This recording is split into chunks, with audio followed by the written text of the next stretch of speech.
Welcome back to the channel, ladies and gentlemen. So this is a piece of Welo that I bought quite a while ago and I haven't touched at all. So this is exactly how it came in its little Ziploc bag. It's a about 23 carat. And I've just noticed that it is incredibly sticky. Like the oil has rendered somehow, and let's see if I can do this. Let's see if I can pick it up. Yeah. It is disgusting. But anyway, I've been in conversations with someone who has been cutting Welo since the mines were even discovered, so he's got quite a lot of experience, and he's basically filled me in on exactly what to do, what not to do. And looking at my last video when I attempted to carve another one, it was basically all done wrong. So we're going to learn from that.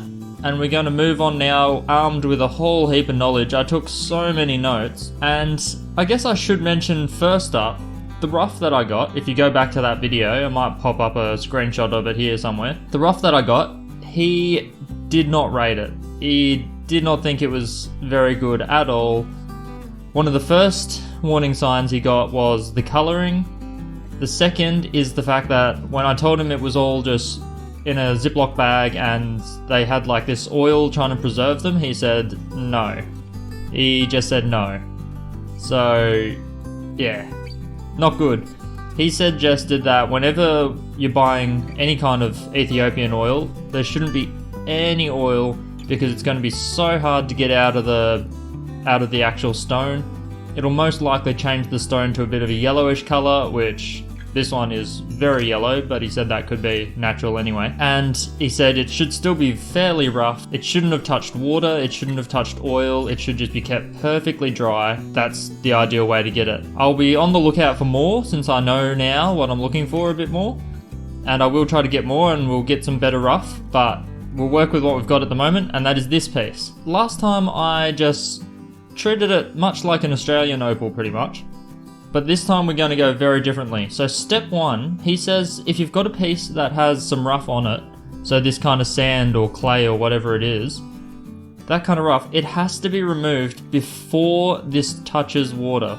So you don't need to cut it in oil, you should avoid oil at all times. But at this point I should just be getting rid of this without any kind of water. Because what the water does is it gets inside the opal and it gets inside the rough, but they behave very differently, so that can make the opal actually prone to just shattering apart, and we don't want that. This one doesn't look like it's got a lot of cracks or anything in it, so it's a pretty nice intact piece.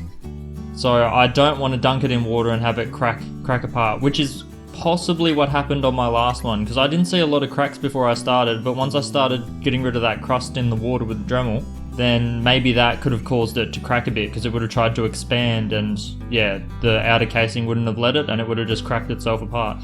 So this time we are going to pick away at that dirt, and all you need is basically something like this. So I'm just going to use this little pin. If it's not strong enough, I can upgrade to the bit that I use to change the bits on my flex shaft. And I can use that to scrape away at it. Otherwise I can use the Allen key that I use and I'll just scrape away at it. And basically I'm just going to get rid of all of this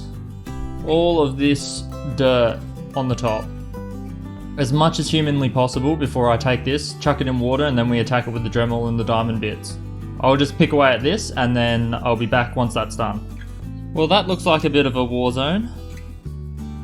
I'll overlay a little bit of footage, but you could get rid of a lot of the big chunks to begin with quite easily, so quite big, quite ugly. And then the fine powdery stuff here is stuff that I've had to scrape out of the little divots and holes here and there. So this is what it looks like. So that's the massive chunk of dirt that was taken out. The opal didn't fracture at all, didn't fragment at all, which is pretty good. There's a couple interesting things I'm noticing though now. So if I turn it side on, you can see, I think this side's a bit easier to see it, you can see that the front end is actually really clear and glassy still. And then, where the dirt was, it's become this weird, disgusting kind of brownish yellow, and there's some lines of really, like, it actually looks like there's a liquid trapped in there somewhere, like a orange oily liquid. So I've got a bit of work to do. There's some really good areas. Here is the classic honeycomb pattern. So just here you can see that there's this honeycomb pattern. It's not as colourful as I would like, but it's just got all those little, they look like little bubbles of different colours. So that's kind of cool. I'm not going to cut this into a specific shape or anything. I'm just going to have it really freeform. I'll keep as much of the opal as I can. So the next stage is basically to chuck this in water, and just like usual, just get rid of all the inclusions. There's a bit of dirt in here that I really couldn't get to, a little bit of dirt in here that I couldn't get to, and there's a little bit of a smattering of it in here. But what I'm interested to see is what happens to things like this brown line and everything, because that's probably to do with the dirt and the oil kind of getting really buried in there. So I don't know, it's going to be tough to get anything out of this piece, I feel. But we're going to give it a crack because it's what we've got in front of us and we can only make do with what we've got. So I'm going to work away at this and let's get to the actual carving part. Trying to take as little away as possible just to see what it feels like. And yeah, just going to diamond out this inner side just till we get rid of all the dirt and inclusions, and then we'll reassess from there.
Okie dokie, so this is where we're at.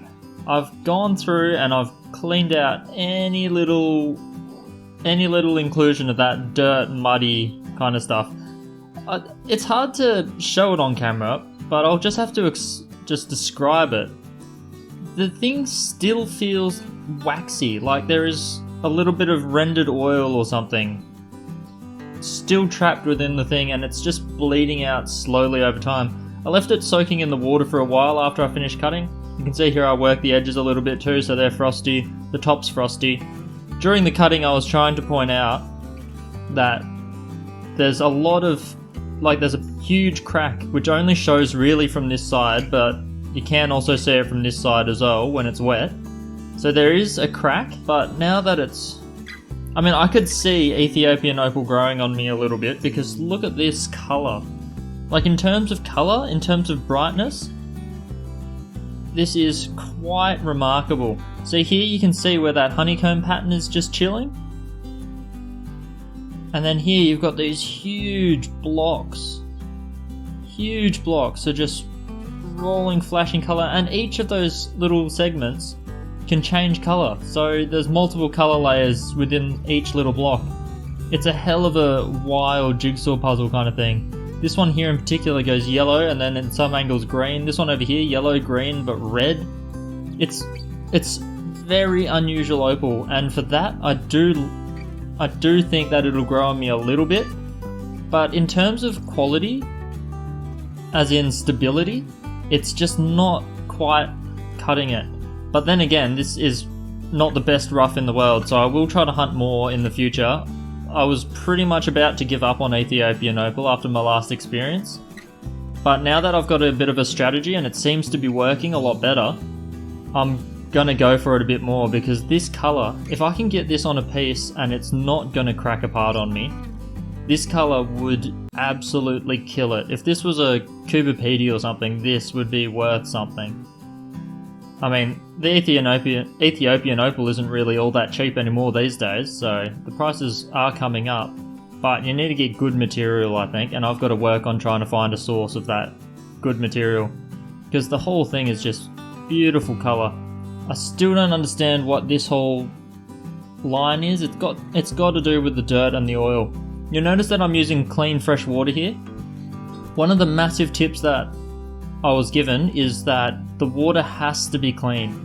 So if there's any impurities or anything in the water, because these are so hydrophane, they'll suck in the water, but they'll suck in any other impurities that are in that water too. So you've got to have it clean.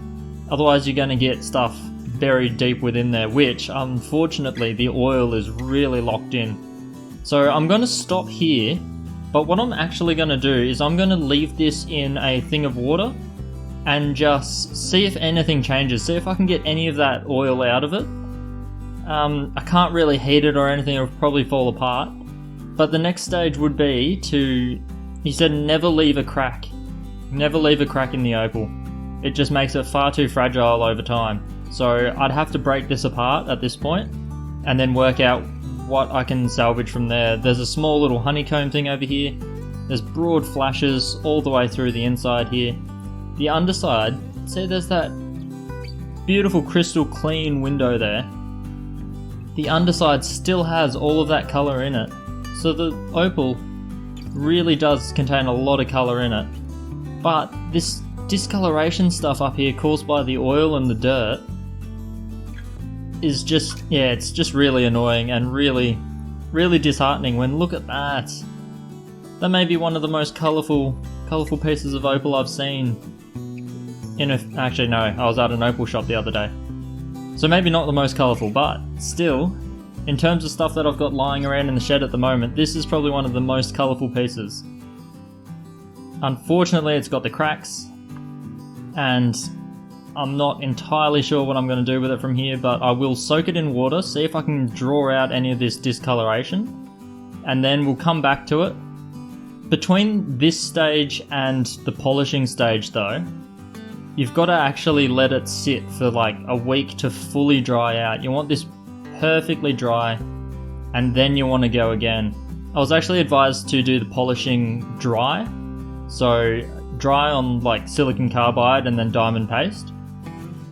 But that's probably pretty old school, and I'm not a huge fan of dry cutting or dry polishing anything, so I think I'll still stick to water, and I'll still stick to the Nova tips and see how that goes.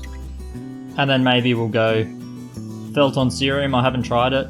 This guy said everything he's done is with diamond paste. So maybe diamond paste silicon carbide is the way to go. But you know what, I'll still experiment a little bit and hopefully we get something out of this, because it's an incredible piece. I don't know whether I will cut it to get rid of the cracks or whether I'll leave the cracks in and have it as one whole massive piece like this, just because I love the way it looks.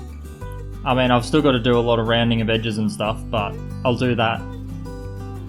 I'll do that with a finer diamond tip, and yeah. Oh well, it's an incredible piece. I'm very happy with it. I'm upset about the oil side of things. If I had known that oil was a bad sign, then I don't know, I would have done something a bit different. At least ask the seller if there was any oil being used to coat the thing. And if anyone's got any Ethiopian opal rough sellers that they know of, especially if they're located within Oz, I'd be very much interested to hear what they've got. So send me a message or just add it in the comments, whatever, I'll see it either way. And yeah, I'm just gonna soak this and then see if we can bleed out some of that oil, because it's definitely still in there. So until next time, I'll see you later.